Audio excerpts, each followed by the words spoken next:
Welcome back to Between Courses. I'm Susie McFarland, agency mentor and organiser of The Long Lunch. This is our summer episode, recorded inside a rather fabulous glasshouse, watching the great British weather audition for autumn. For those new to us, this is the podcast that sits down with our sponsors, all experts embedded in agency life. The ones who see it all up close, in all its glory and occasional chaos, and are kind enough to share with us what they're seeing. I have four with me today, two who've done this before and come back anyway, and two brave new faces. Neale is back, now CEO at Synergist. Synergist brings people, projects and financials into one place and has kept agencies running since 2004, which means Jay has seen every decision an agency can possibly make and barely raises an eyebrow anymore. Frankly, it's unnerving. Rebecca Steer, founder of Steer, is also joining us again. Steer gives creative agencies contracts, policies and legal guidance on subscription without the terrifying hourly rates. Rebecca keeps agencies out of the kind of trouble you don't spot coming until it's in your inbox.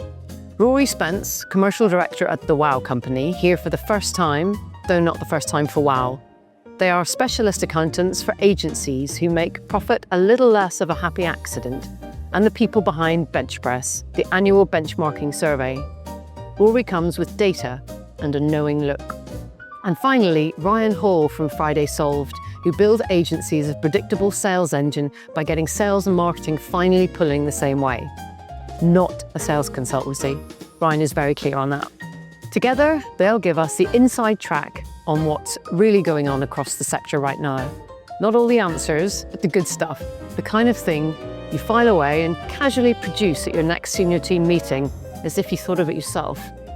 Right, let's get cracking.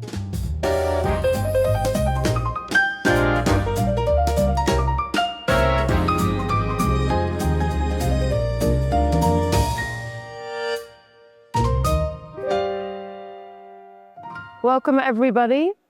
Here we are again in this beautiful glass house with a little bit of British weather tantalising us. Rory has come dressed for the summer. Yep. What a strange concept. What a strange concept on the 11th of June. Let's get cracking. So let's start with what's working. Okay, so what's working in agency land? Rory, you've got the numbers. What are the healthier agencies doing differently right now? I think they are getting good at positioning. So we did quite a lot of analysis of our Benchpress stats and saw that those agencies that defined themselves as clearly differentiated benefited in four areas. So they were more confident, they had higher growth rates, they had higher hourly rates, and most importantly, and my favourite, they were 5% more profitable from an operating profit perspective. So to me, you know, we've seen this over a couple of years, like that differentiation paying off. Are you guys seeing the same? Ryan, are you seeing that with the agencies you work with? Yeah, I think position is always going to be important. And there's a lot of talk about like niching down. And I think niching to a certain level is important to help you stand out. More than just being niched, you have to have a very clear value proposition, like putting the value in value proposition. Because if you haven't got a very clear offer that's connecting to the problems that your ideal customer has, then you're never going to be able to close anything. Therefore, you're never going to be able to grow. You're never going to be able to hit those profit numbers. So connecting to the market is really important within that positioning message. Yeah, but 'twas ever thus, wasn't it? Are people just listening more now? Are they just being more aware of that? Or what's making that change? I think AI has made people stand up and notice quicker. What Ryan said there, proposition, what do you bring? What do you solve for your clients? That's why agencies exist, right? That's never changed. I think in the past, agencies could get away, some agencies, with average work, with average values, and still get through. I think now AI is making certain things more commoditized. I think the agencies that will thrive, and here the numbers you're talking about, Rory, will really look at what value do we bring to our clients. And they'll focus a lot more, Susie, on outcomes. I think that for me is going to be the big change moving forward. Some agencies are already getting on it, others will take years trying to work out what that is. In my opinion, they might not have years to sort it out either, though. That's the challenge. business moving so quickly. And if we're going to go down the AI route, problem with AI is it's making lots of businesses really lazy because they can get stuff done faster. But actually, it's not necessarily about just doing that individual job faster to help you deliver work, stand out, whether it's delivering your own marketing faster, client work. It's making people really lazy, and the quality is dropping significantly beyond that. The speed of being able to create, use the word content, is absolutely, you ask AI a question or a problem, in the past, creative director, a creative team might come up with 2, 3, 4, 5 ideas. You throw that into AI, it gives you like 200 ideas. So for me, I think, it definitely can produce content quicker, but it's that human that becomes really important then. Like that human looking at those ideas and going, that one's the right one to use. And I think that's where the good agencies are now really starting to understand that. Like AI is great, but that human empathy, that human understanding is going to become more and more important as we'll drown in a sea of mediocrity, unfortunately. And, if a task takes 2 hours, everyone thinks, oh, great, I can do that one task in 10 minutes now. And actually, that's where you can't fulfill your own value proposition. Back to the original question, the task should still take you a period of time because you should invest a lot of time in what goes into the workflow. The workflow speeds up the middle bit, which is like getting a version or versions or ideas. But to Jay's point, you still need to spend quite a lot of time at the end, making sure that humanity is like polishing the work up. Because otherwise, honestly, what are we selling, right? They just plug the client into Claude at that point, right? I think people are looking at AI wrong and go, oh, I can do it quicker. Well, actually, but it can also allow you to do it better. Suddenly you've got skill sets that you maybe didn't have before. How do you utilize those rather than just, oh, cool, I've saved a bunch of time? The skill set question, I love this. We're bouncing around everywhere. Phones. Is that okay? Can we bounce it? Phones. So the skill set question is really interesting. And in the last probably 6 months, but definitely in the last 3, I think there's a potential storm brewing, bigger than this storm. Here's it. Because a few businesses I've spoken to, not just agencies, other businesses, people are getting rid of some of those more junior middle roles and going, right, at this level, then we need senior people, like, which I get. My fear is, and this is probably not for me because I'm near the finish post and the start post, but my kids coming through, where do those roles now start existing for people who become senior? Right, if we go if as a business we say, right, we don't need these people because we need these senior people that can view the ideas and go, that's the right one, can provide empathy, can bring that human approach. Where's that next generation coming through? I think that it's a problem. Is an issue. Because if you look at some of the big consulting models, typically they've been triangular shaped, but actually they're proposing more diamond shaped. So way fewer people who deserve a start in the market. How are they going to get their foot on the ladder? I don't know what you're seeing in your business. As a lawyer from a service business, then absolutely that pyramid structure was crucial. You'd have a load of juniors doing tasks and then, middle core senior associates and a partner. And now it's more like a column shape. So particularly for high volume transactional stuff, due diligence, etc. Yeah, that's definitely what we're saying. But picking up on your proposition point, what I'm seeing behind the scenes is agencies consolidating. So there's been quite a lot more acquisitive merger type arrangements, or just more close-knit partnerships, such that agencies can start to really focus on that core proposition and be able to provide sort of specific services, and brands buying up agencies to bring in-house skill sets. So there's consolidation, which is inevitable. It happens in a tough economic climate like we're in. But yeah, AI for me, 6 months ago we were talking about it. It's definitely around efficiencies, but now what's exciting is it's starting to become baked into products as well. So seeing more of that application layer type of products being launched, around digital assets, around synthetic data. And that's really exciting because that's where I think the digital agencies sit, and that's, where they've got that mindset. So that for me is quite exciting. So back to the point there around the juniors in the workforce. Yeah. Is there a solution, or how is it going to change, or how is it changing? Businesses have got to invest in young talent, because I'm not quite as old as Jay, but I'm I'm nipping at your heels, mate. We invest very heavily in young talent. Actually, I mean, we've got a small business right now. We've actually just taken on our first apprentice, and wow. And so great to get access to talent like that. And if you find people who are young, they've got a completely different view of the world. And like what we see, if you go just linking with the AI adoption point, our younger team are much more rapidly adapting the way of using these tools. And I'm not saying I'm a laggard. I've had a technology business before, but the things that my team, and I'm not putting the age on it, but who are sub 35 are able to do with these tools blows my mind. So we've got to make sure we're giving people a chance. And I think even if it is that, there's got to be a strategy that allows people to come in as a grassroots talent and grow them from there. And what do you put that down to with the sub 35s kind of being? I mean, obviously you've got a lot of people who've been brought up with tech, more so than potentially myself, potentially Jay, maybe Rebecca. Obviously AI is pretty new. Is it just that mindset of the generational thing? Yeah, honestly, it's a generational thing. Just want to do everything with no friction, don't they? And I think, you know, if you've worked in services business where you're used to people manually doing processes, that's quite alien. But you know, if you work with businesses that also want no friction, those high growth businesses like I work with, then, you know, bringing younger generation new ideas in is really imperative. But it is about the business model as well. It's about agencies having that different business model, investing in that longer term. Those businesses that are looking for more short term gains are unlikely to invest quite so heavily. That's so true.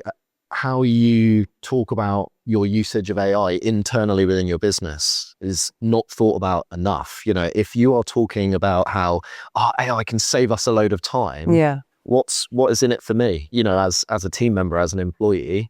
Whereas actually, if the leaders in the business can be talking about how AI can help us to achieve more and can link AI to the vision and the purpose for the business. Whilst we're talking about the younger workforce, there's loads of studies out there that show this younger generation, what they want from a job and from a business, an employer, is purpose, is value, is understanding the journey they're on. So we need to give that to them. And there's a huge opportunity to get them really engaged in that and for them to see AI as something that can help them to progress. You know, I think a lot of business owners are probably feeling nervous about AI, and like possibly rightly so, but also employees are. Yeah.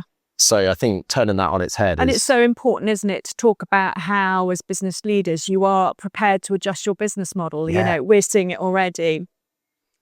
Helping clients embed legal work into their work stream. So we know we're not going to get some of that low level volume stuff anymore. That's fine. I'm building them playbooks to be able to do that. I want the more complex work anyway. And then, that's part of, you know, your relationship with your client. You've just got to adjust your business model to accommodate that. I think this comes all full circle back to what Ryan was saying right at the beginning around the value your agency brings. And if you're like my business, yours, or an agency, when you set your vision for your business, so I'd like to be here in X and this is what it should look like, AI and the team and who you bring in just forms part of that overall strategy. And I think businesses that are very short-termist, like we want to be hitting this in 2 years, will miss out on all of those. They will be the people who go, right, remove the junior layer, put more senior people in, let's hit those numbers quicker. But then what? So I think it's the business go, this is what we stand for, this is our value, this is our proposition, this is what we bring. And in 2030, this is what the business looks like. 2035, this is what it looks like. They're the people that have got that really forward-thinking approach. So I'm interested in what you're seeing, Rory, in terms of like pricing. How are you seeing the agencies that are part of the benchmark survey? Are they talking about how they're pricing differently for projects and working with clients based on AI being part of what they're doing? So there's a lot of agencies that are getting pushback from clients going, well, if you can use AI and you can do this, there's a saving for me. 50% cheaper, then we're getting that. I get the saving. So, but then the argument is, well, then why should this agency be spending any time on AI whatsoever? Because they get none of the rewards. You know, our approach at WOW and the encouragement we're giving to our clients is exactly what we're talking about here, which is focus on outcomes. So if you're selling inputs, if you're saying, I can just give you 12 hours of support a month, but suddenly that 12 hours is only 8 hours. Of course, you're going to get hit. If you're saying, well, we can solve these challenges for you, we can give you these deliverables, and this is the impact it's going to make. If you're using AI to do that, then frankly, it shouldn't matter to the client because they're getting the same benefit regardless, and the value of that benefit doesn't change whether I'm using AI on automations or not. So yeah, you're absolutely right. There are those pricing pushbacks and challenges, and we're seeing that in bench press. But again, comes back to that positioning, that differentiation. But I don't think that's changed over the years. You know, if you look at this logically, how many times any of us who run a business put a investment figure in front of someone to solve their problem that they've told you, and they've gone, cool, that's cheap. I wish it was more expensive. Like, no one has said that. So AI, I think, just gives somebody like a tool to be able to go, well, you'll be using AI. We've always had those conversations. People want things cheaper. I think the agencies that really pivot and do that, what's your challenge? What would it mean to you? Okay, so if the outcome was this, is this the value you put on it? We knew that before AI. They were the most profitable agencies. They were the ones that constantly performed. I think AI has speeded that up because then the clients have that conversation. What I'm not seeing agencies doing, and this is a problem, this is like a plug for you, Ryan, it's not meant to be, but they're not coaching and training their teams well enough to have those conversations with clients. So they're not being given the talk tracks. If you said to me, I want that cheaper, I've probably got a whole playbook of talk tracks. I can have a conversation around it. If we're not training those people to be able to adapt that commercial sense, the easiest thing is to go, okay, and we'll discount. And then straight away we're into under recovery, your margins are going down. So for me, there's a huge piece that needs to be done in our sector around commercially training people who are having client conversation, and it's not happening. I completely agree. And even if you do decide to accept a lower price for some work, negotiate some upside in some way or another, right? I think the profitability angle, and not to kind of make this all about AI, right? Because I'm sure we could all sit here all day and talk about AI, but going back to the profitability bit and some of the things that you were saying earlier, I think is really interesting because businesses should be focused on outcomes, whether it's a creative platform, an idea, or a mobile app, or a website, or a strategy, whatever. The brand or the buyer should be buying the outcome, no matter how the supplier, the solution provider, the agency can get you there. However they get you there, that's their job. So I guess the profitability thing, you know, looking at bench press next year, the year after, 2030 as a kind of a marker, can that profitability increase? Because you could be running a 15-person consultancy, but you might be able to have the output of a 25-person consultancy without having to take the headcount. Correctly structured, but using tools and systems like we already do anyway and have done for years to work smarter. The thing I always love about this is like everyone's worried about it, but change happens. So when the first Mac computers came in, what was happening before then, you had enormous offices, predominantly in Clerkenwell, with these massive like drawing boards in, and everyone was hand drawing stuff. And then it was like, oh my God, we're all going to lose our jobs. Mac computers, it's the devil. Actually, we're doing more work than ever. It's just another wave, right? It's just another thing, right? You know, with those monumental changes, as you mentioned there, like, you know, dot-com boom and introduction of technology, well, we're going through another monumental change. And what we know in history is every time there's that monumental change, there are monumental opportunities. So yes, there are threats. Of course there are. How you were running your business a year ago, 3 years ago, maybe needs to adapt because it is significantly under threat. But there's also no doubting that there are opportunities there. So it's just having that mindset to try and seek those rather than focusing on them. I think that opportunities thing is really, really key because a lot of people thought, drive profitability by being efficient, reduce costs, then that bottom line goes up. Of course it does. But actually agencies that go, how do I pivot? Right? And for me, proprietary data, that's going to be really key in the future. If you're an agency that can generate proprietary data for your clients or that you can own, you'll grow that top line, a lot faster. You grow the top line fast and you keep your costs relatively controlled, that bottom line number is going to go up. And I think that is the agencies that will start really winning they've already got one eye on that. And they're already doing it. They're saying with the outcomes, how do we create this data that becomes proprietary for the clients? But if we don't adopt change, there's going to be that floor is going to change. And actually, there's going to be a lot of businesses that can't adapt, can't keep up. Yeah. They're not going to be here. Yeah. I agree. But Ryan, do you know, that's never really changed, is it? If you think about it, It's always the same. It's always the same. People, unless you've always thinking forward, you get left behind. And when you get left behind, the business doesn't come in, the business goes. So it's just making it happen faster. It is, just be adaptable. I think that's the word actually, is faster. I think it's the speed of which it's happening. And people haven't got time. There is no time to decide whether or not you're going to keep up, change, pivot. It's like, get on with it. It's actually yesterday, not tomorrow. From an operational perspective, what smart moves are you seeing agencies making at the moment? Smart moves operationally. Yeah. They're always the same things, okay? Making sure how you do things is efficient, okay? Having a real eye, I know Rory brings this up in the bench press, your salary costs is your biggest issue in your profitability. If you don't control those, you'll always struggle to make money, okay? So again, agencies that have always kept their eye on that and make the really tough decisions, okay? So when we've got a bouncy economy, which we have, some agencies are doing well, some agencies are struggling, some are really struggling. You need to at that point say, this is a hard decision I need to make, okay? So the agencies that I see that perform, they're not afraid to make those hard decisions.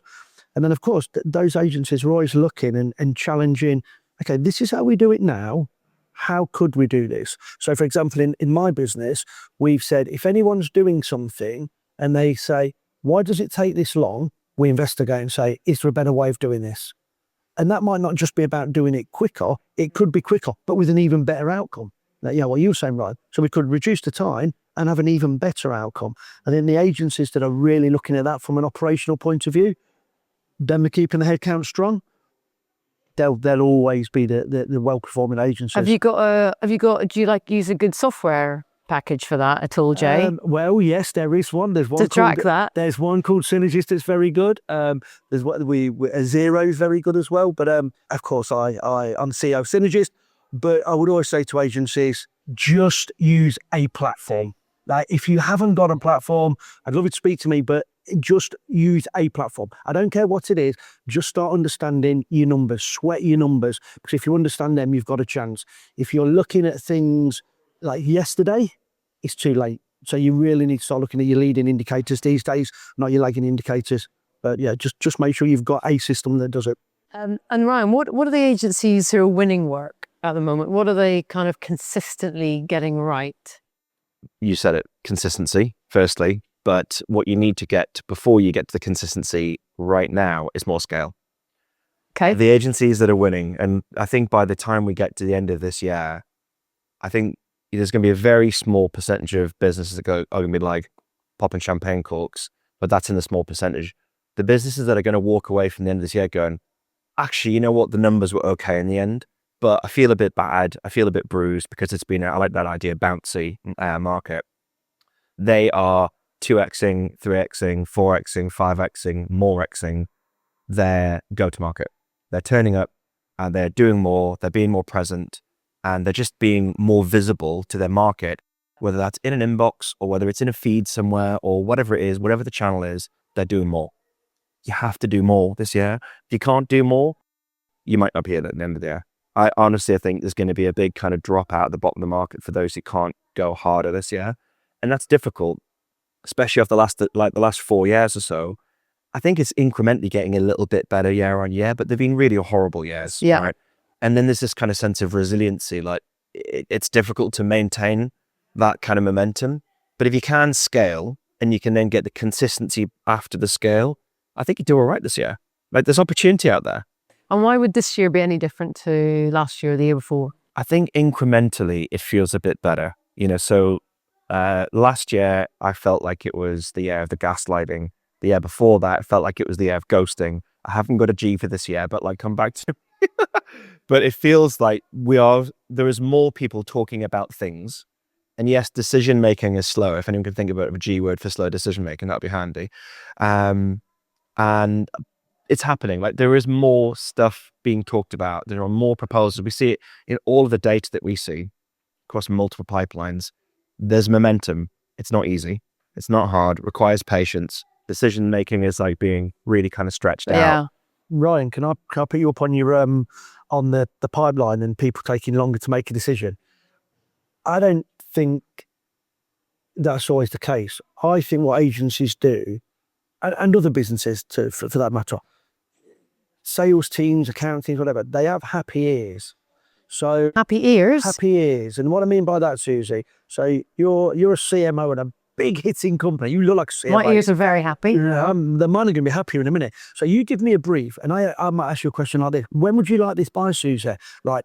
You don't really think of it, but you think I want a date. So you'll say, I really could do with that by October. Right. I've not challenged that. I've asked you a question. You've said October. I'm now putting this to Rory, my sales director. This is going to close in August because they need it by October. Okay. Because I've not challenged that enough. You came up with an arbitrary date, October. Okay. This now starts slipping. So people say, yeah, it's just taking longer to make decisions. My questioning was better. If I said, what's so significant about October?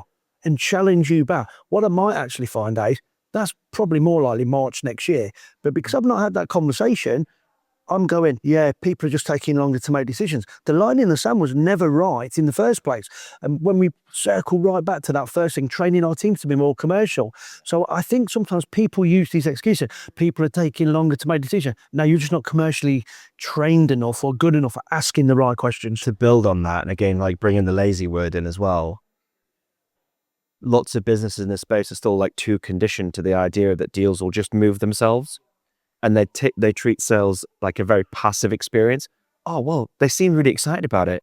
I'm going to put that at 70%, 80% win rate, but they don't put the graft in to go over and above, which you have to do right now. Yep. Because of course there's fewer opportunities floating around. So like there are always going to be people trying to sniff in there, incumbents, whatever it may be. They're not putting the effort in, they're not putting the graft in. And lazy sounds really kind of harsh, but they're just not putting enough work in to Ryan, get the deals done. I think it manifests as lazy, but I come back to that first It is point. skills. I don't think they're being trained to do the role that often they're being asked to do. If you think about a lot of agencies have been, we've touched on it, referrals, my little black bucket comes through. When you're in a time where, I love that way, you've got to graft, like you've got to be doing the thing, you need to be turning up every day, you need to bring your best version to work. If you don't know what that looks like, how can you do it? How can you actually do that if your whole background's being referrals and it just happens when you now need to turn it on and turn up and be your best version? If you don't know how to do that, that's a problem. And I think there's just too many people in agencies that haven't been trained well. And also, we don't like the word or the concept in agencies of sales. Like, we really steer away from it. The agencies that I've worked with that are driven machines, shall we say, commercially trained people, they know the process, they've got the playbooks, they always do well. The amount of times I get emails, calls, people saying, right, we want to do value-based pricing. Right, it's nothing to do with pricing, it's selling. It's how you position Yeah, we talked about this your business, last time, it's what you sell. So you're absolutely right. You need sales training to be able to do value-based selling, not to be told how much something costs. That's not what value-based pricing is. I find this really interesting that agencies, when you speak to them, we want to grow our top line, we'd like to do this. How much you put in your training budget? What? Yeah. Like, you need to train your people to do that. You need to develop these people in a different commercial model. How much have you budgeted for that? Nothing. Well, what? But people just the going problem is they're going make it out up. because they haven't got the skills. They're going out trying to sell, and no one can sell a sausage to anyone in this space, right? The buyer will buy, they can't be sold to, right? We're not like turning up ding dong on the door going, do you need some double glazing, right? The buyer can only buy when they want to buy, right? We can't coerce them. We can't make them go faster. No, and their procurement teams and all of the rest of it. Yeah. So those questions are really important to really understand that. Yeah. But I always say, right, that nobody comes to work, nobody's woke up in the morning going, I've got a bag of money, I want to give it to Rebecca. It doesn't happen. Somebody's come to work and said, we've got a commercial challenge, we've got something that needs solving. Do I want to solve it? To your point, they'll buy when, right, yeah, I do want to solve this. Okay, if I want to solve that, what do I think it's worth? and how much am I prepared to invest to solve it? And then Rory's point about value-based pricing, at that point, they need a solution. So what you don't want to do is turn up in market with like, you know me, I'm greedy, I love food, right? So cake analogy coming. Like they don't want to go around and buy like the ingredient, right? Because they're like, oh God, I haven't got the time, I haven't got the energy, I haven't got the resource skills, I can't bake my own cake. So if you turn up to market with a value-based solution, but the key thing, solution, not services, it's like, that's your problem, we've solved it there before. You probably need this.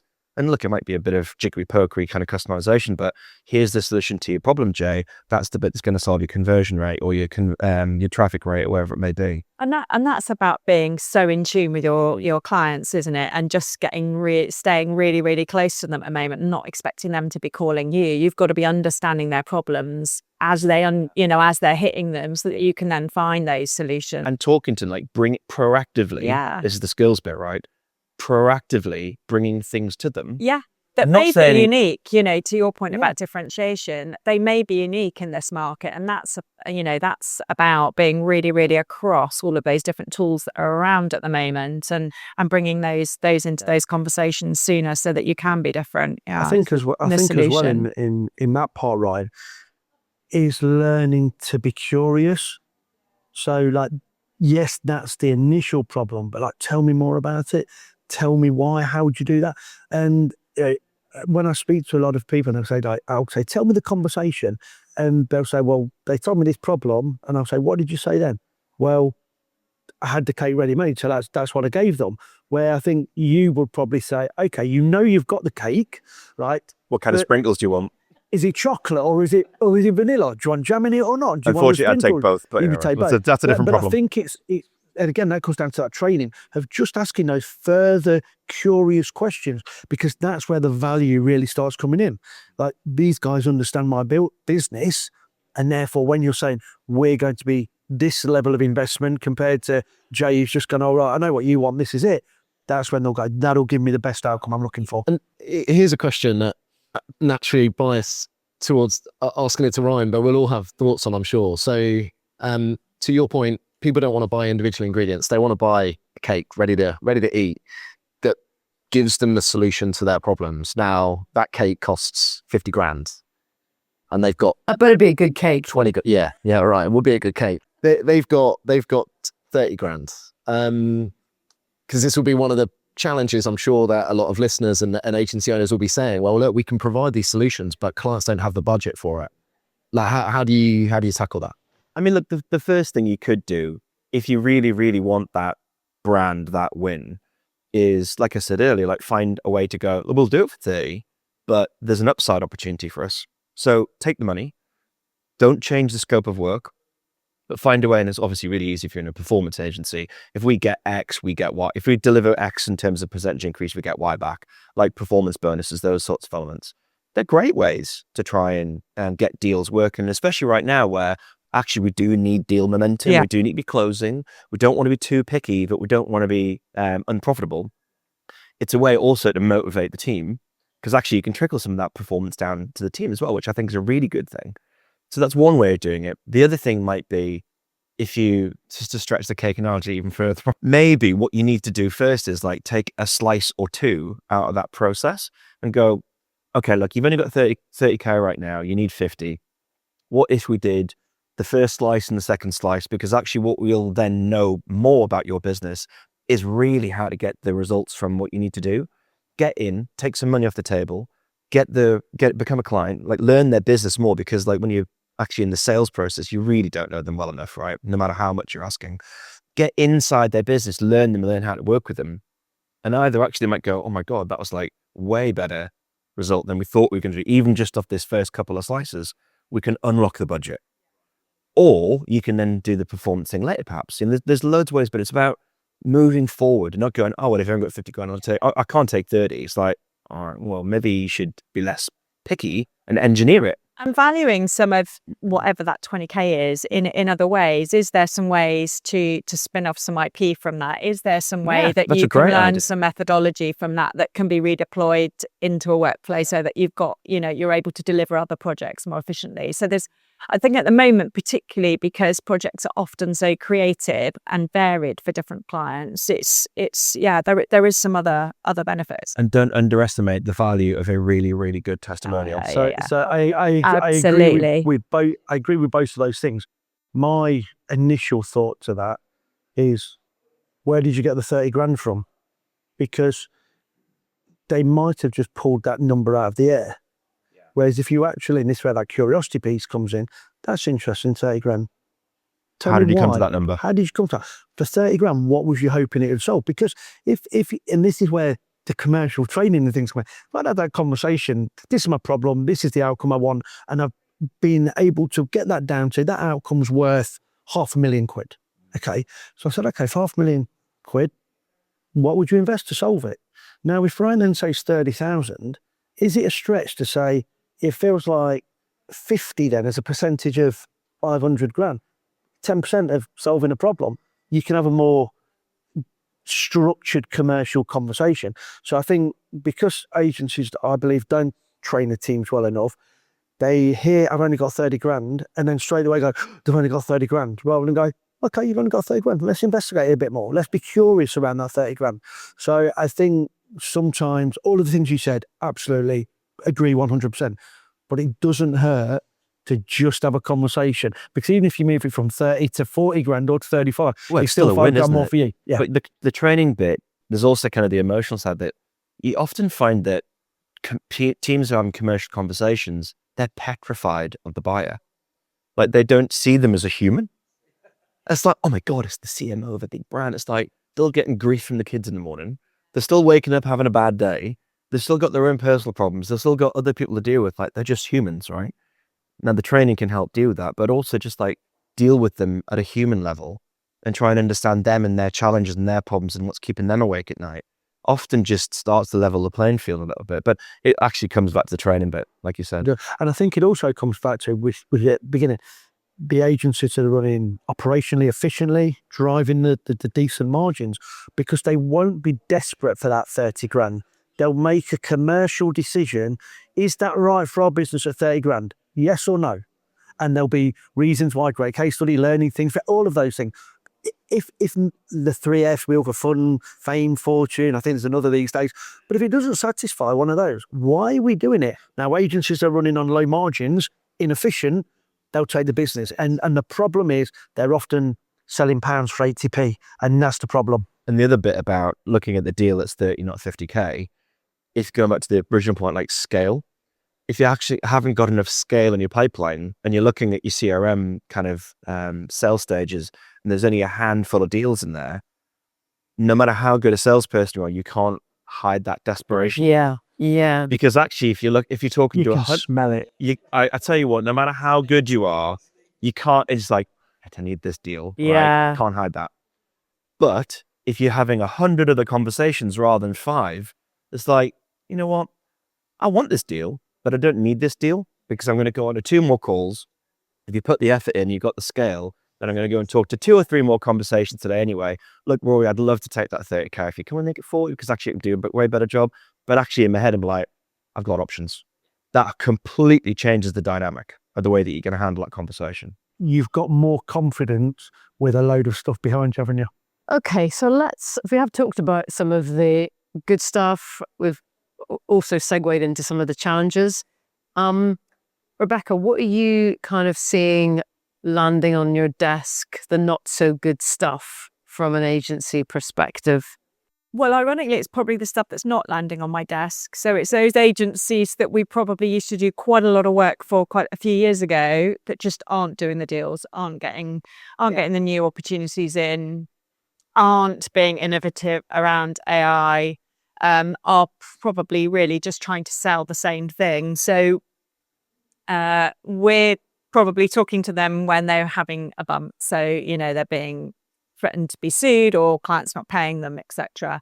So those that are hitting the desk in a more exciting way are those which are looking, have really fully adopted AI within the business, have got a suite of AI tools, particularly those on the production side, and they are really able to do rendering and various aspects of the production process hugely more efficiently, give clients so many more options than they were able to do before, creating synthetic assets from their own IP, which is productizing their services going forward. And that's really exciting to see.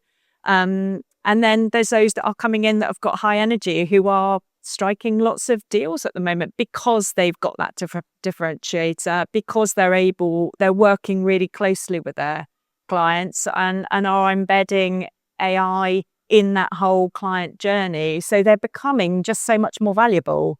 So we're seeing a lot of work around synthetic assets, a lot of work around synthetic data.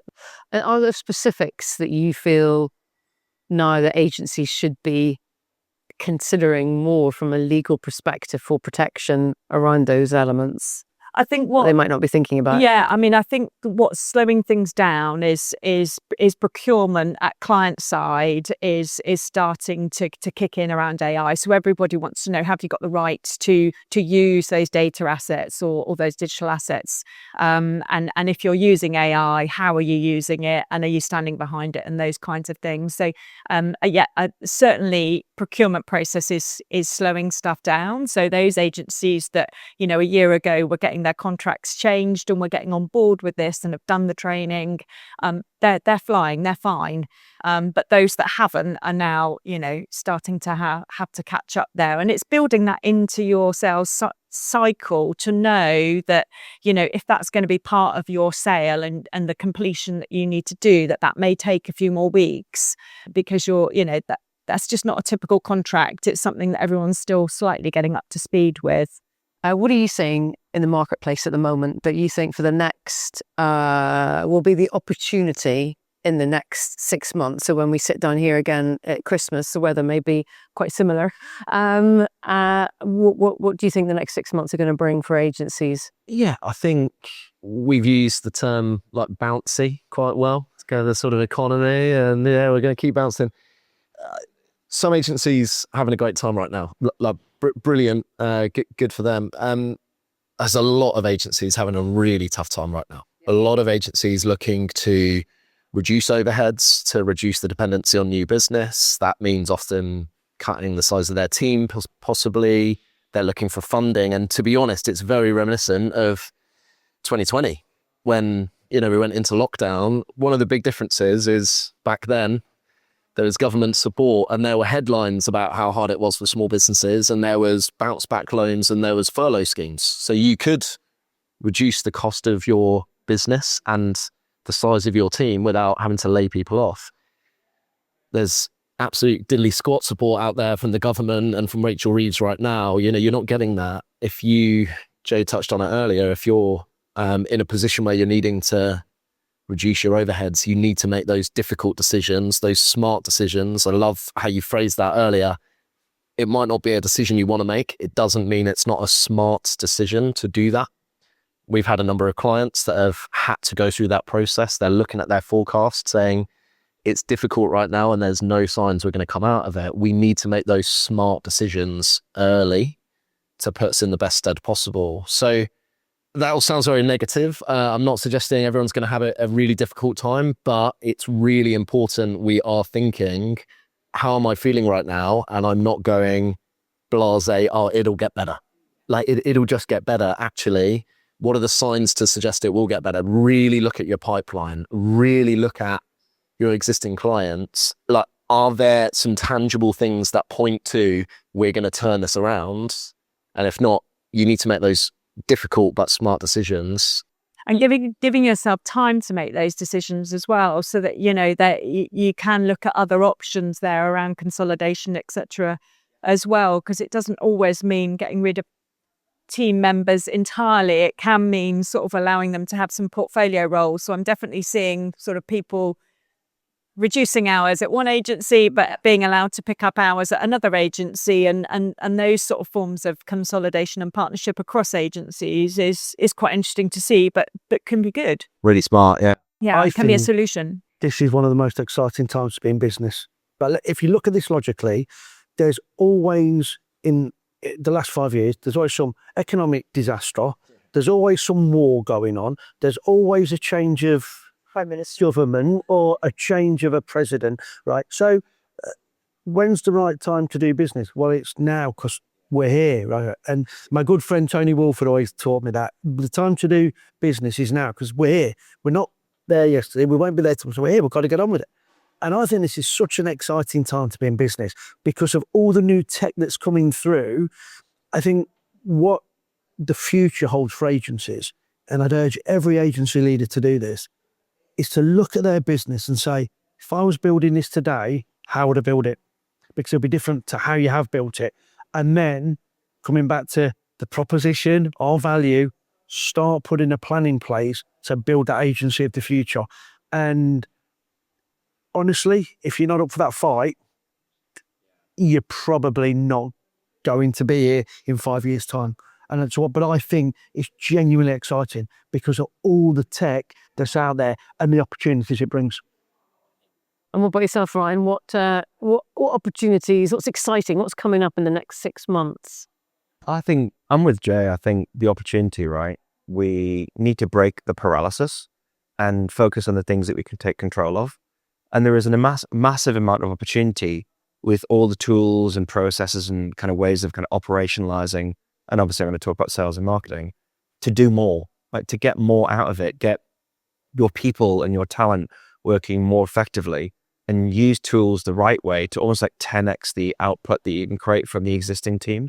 That's like wildly exciting. The problem is too many people are paralyzed by the idea of sometimes they're waiting for the good time to return. It's not going to come back unless you make it happen. So the opportunity is really to make it happen. Like you are masters of your own destiny. Go out, do more, be more present, be more visible, talk to more people, have more intelligent conversations, be more human, but leverage all this exciting technology underneath to help create a platform and scale. Ryan, what I think is really exciting, if you think of the agency model back in the day, and it always amazed me, you'd meet agency leaders, agency owners, and they'd say, I've got a 50-man agency, I've got a 100-man agency, right? Because the number of people could be a direct correlation back to earnings, okay? Now, it was interesting. It wasn't a correlation back to profit, it was only a correlation back to the top number. Yeah. Ego. I've got a 100-man agency. We make no money, but I've got a 100-man agency, right? I think the new agencies, they'll do so much more, deliver so much better outcomes for their client with less people and be so much more profitable. That to me is so exciting. So I think these days of like, the ego of I've got a 100-man agency, that'll go. And you'll have these amazing agencies delivering great stuff with fewer people and more profits. It's a great opportunity for people, owners, to really think, what is important for me? What do I actually want here? What am I trying to achieve? What life do I want? And then to, like you say, reposition that. There's so many opportunities right now. So really think about that. Okay, so I've got a completely different question for you now because of where we are in the glasshouse. It's absolutely delightful outside. Right, I'm going to go around the table. I'm going to ask you the same question. An agency as a weather forecast.